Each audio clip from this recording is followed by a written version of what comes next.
Hello and welcome to Kerbal Space Program. This is my first Let's Play, and I've decided to go for Kerbal Space Program as my first game to play. Now this game is still in alpha, as you'll see when I load it up, but it does not take away from the fun factor. So let's jump straight into it and start going. So with this you're greeted with your spaceplane hangar, your vehicle assembly building, your tracking station, your launch pad, and your runway. So in the spaceplane hangar you make space planes, which obviously are like the name, so you take off from the runway and you can maybe do suborbital flights, things like that. Lots of fun. But vehicle assembly building is what I'm interested in. So, okay, so this is the screen you're greeted with. And this is where you choose your command modules. Now your command modules are where your Kerbals sit during the flight, and that's where they control everything. But obviously you control everything because your Kerbals are clearly insufficient at doing so. So we'll choose the Command Pod Mark 1 for our first ship, and it only has a crew capacity of 1.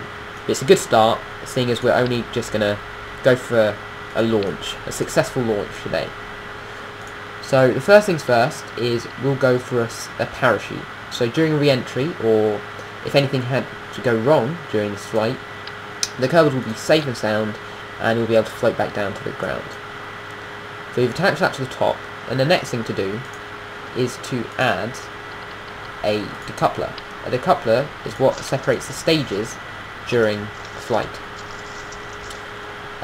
So when we've burnt out all our fuel, we'll be able to detach that stage to lose the excess weight and carry on as normal, or during entry, or re-entry even, we'll be able to detach all the crap underneath and just float on down, safe and sound. So now what we'll do is we'll add a fuel tank, and I'll go for this one, which is fairly big, and that gives us 400 fuel. We'll drag it up so we can add more space, and we'll add another one underneath. Now, if they're together, they share the fuel. So if I had that, and then I put down a vectoring engine, like that, that vectoring engine will get the fuel from both of those tanks. So you don't need to have it just one and then another stacked decoupler and then another tank, if you know what I mean. So that'll be our that's our second stage.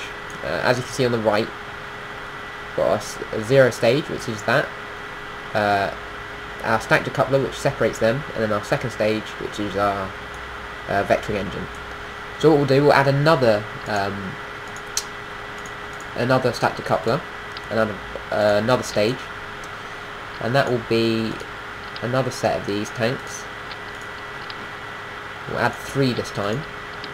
But this time, what we'll do, we'll add a liquid fuel engine, which is better for thrust than the vectoring engine. And also what I forgot to do was add a SAS module. Now SAS modules are very important, especially in big ships. I only need a normal one, for controlling your ship, because otherwise you're going to spin out of control and it's going to be crazy.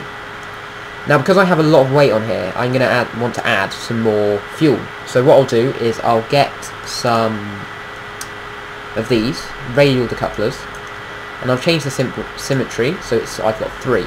So that means that it will evenly spread within the 3. It will split into thirds basically. So there we go. And what I'll do now is I'll add some solid fuel boosters.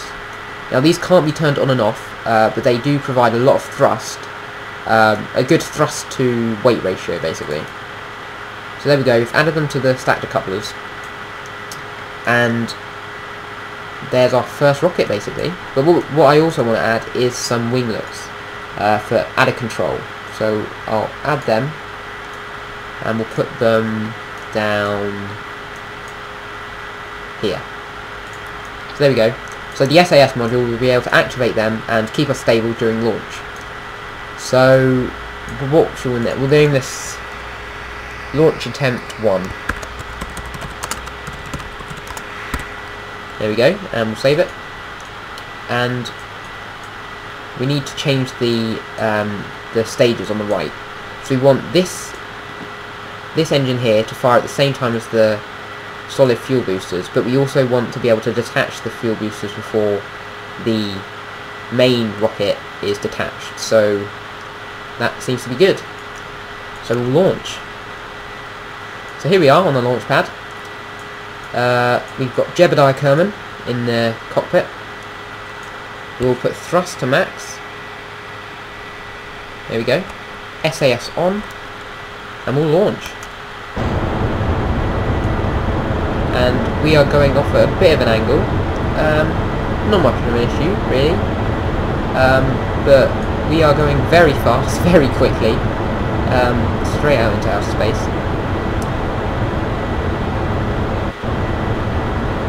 Starting to overheat, but that's not a problem. They'll be able to be detached before they fully overheat. There we go. And there it was where I deactivated them. I activated the stacked couplers even, and lost them. So that means that the weight of them is now lost, so I'm able to continue onwards and upwards. Jebediah seems quite happy in the in the cockpit there. Doesn't seem to be too anxious at being blasted off on this huge rocket.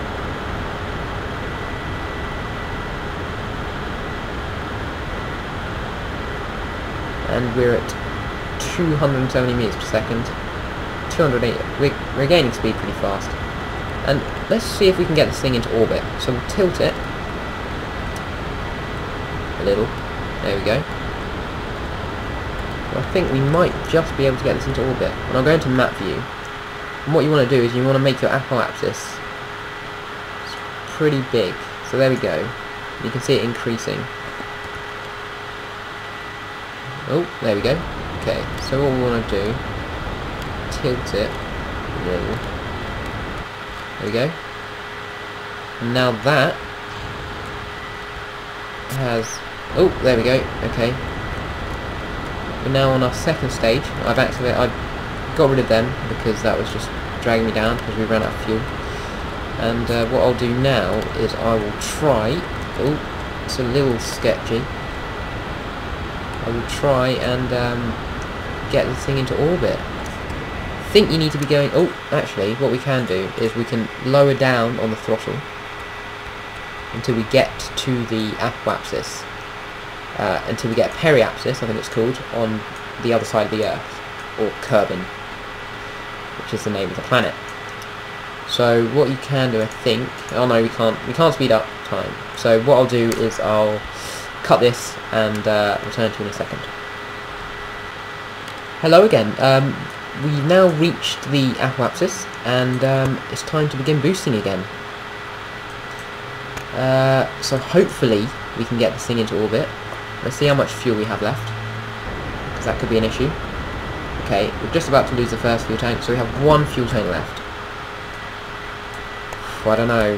We might just make it into orbit. What do you reckon? It's going to be close, I think. We passed the apoapsis, so it does mean we're descending at a pretty fast rate.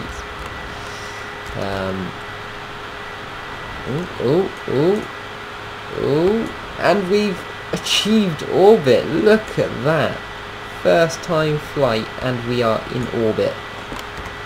Hurtling around the planet Kerbal at 2,343 meters per second.